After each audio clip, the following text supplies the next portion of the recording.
Hi everybody, it's Mrs. Klace. This is a project for my kindergarten friends who I miss so much. Boys and girls, we are going to do a springtime drawing today of some springtime birds that are stacked on top of each other. That's kind of the little bit of different thing, unique thing about this is these birds, we're gonna stack them on top of each other. This one is then painted with watercolors. You guys are going to use whatever materials you have at home, most likely crayons, colored pencils, but whatever materials you have, you can use that to color when we're done drawing. But right now, everybody needs to get a piece of paper and turn it vertically or portrait, so your paper's like this, not like this, and grab a pencil, and we will start drawing together. Okay, and at any time if you need to pause this while you're working, if I'm going too fast or you want to look at something again, remember you can always pause the video. Okay, so the first thing we're going to do to make these birds look stacked, we're going to start with the middle bird. And notice we've talked all year about how to draw using simple shapes. Look for the simple shape is what I always tell you guys. Look what these birds have as a simple shape. It's a little bit like a big raindrop. Close, kind of like a raindrop. So in the middle of your paper, we're going to start with the middle bird. I want you to draw a raindrop on its side. That's going to be your bird. Now, if your little shape turns out a little funny, a little wonky, guess what? That makes it even cuter. So I don't want everybody to be all stressed out in this drawing like, oh, mine doesn't look just like Mrs. Klace's. Mine might turn out kind of wonky anyway, so that's okay. So after you do this and you have your sideways raindrop, you're going to add a little tail. I did mine with these sort of leafy shaped tails. If you have a fancy tail you want to add on your bird, go for it. Do whatever tail you like. So that's the next thing we're going to do. Now, we're going to put the bird underneath the middle guy. This guy, notice how this one is going to be facing this way.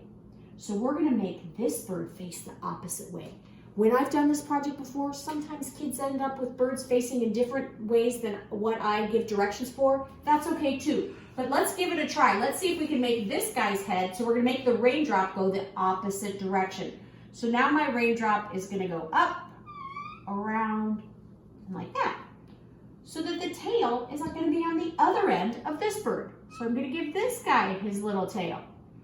Again, they're kind of like leafy shapes, but you could make your tail the way you see fit, whatever you think would look fabulous for your bird. Now, we need one more guy. We've got the bottom bird. We got the middle bird. Now we need the top bird. And he's up on the very top, and he's smaller, right? He's the one on the tippy top. We're going to make him a little bit smaller. So again, we're going to kind of go with that raindrop-y kind of shape. We're going to add a tail. And we've got 3 body shapes ready for our birds. Now for the fun part. Some details, right? To make them look more like birds. So they need to be standing on each other, so you want to add some birdie legs. I'm just doing some little legs like that. You can make them going in kind of any direction, just so long they're standing on the other guy.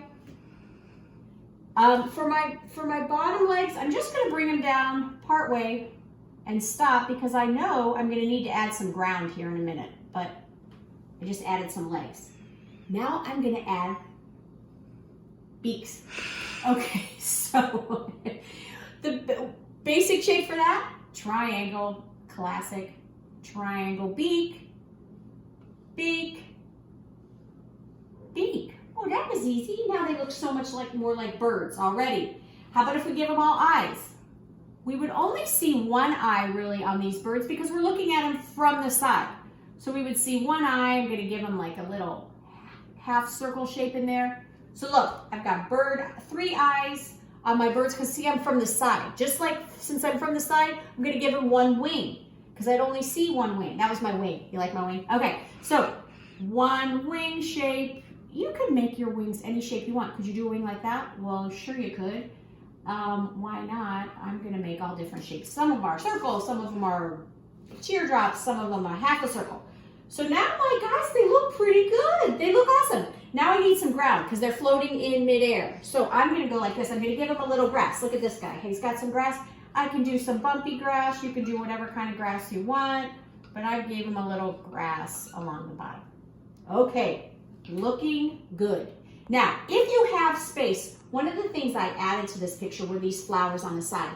This guy looks like he's trying to like, oh, can I reach up to the top and smell that flower? So if you want to do that to your bird, or your picture, you can.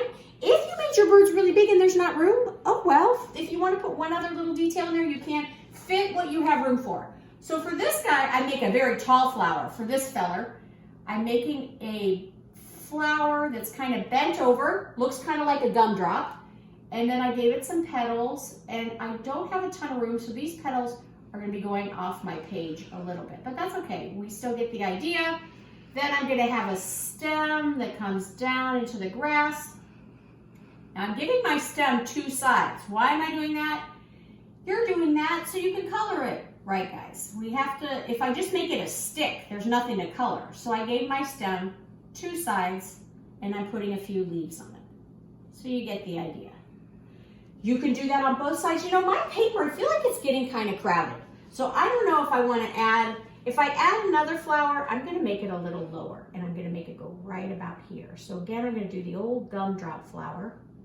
Do you guys think that's a real flower? It's not a gumdrop flower, but it looks kind of like one. And I did a stem, and I'm going to give him a little leaf. And then you know what, guys? What am I ready to do now? Color, yay, the super duper fun part. So once you get to something like this, you've got your birds, they all have beaks, they have eyes, they have tails, and if you add some details with flowers, now you're ready to get out whatever you have to color with. Crayons, color pencils, markers. If you have paint, well, ask your parents first, but you could maybe paint a little bit too. So enjoy making your art, and I miss you guys so much. I hope you're enjoying some art time at home though. Have a good day.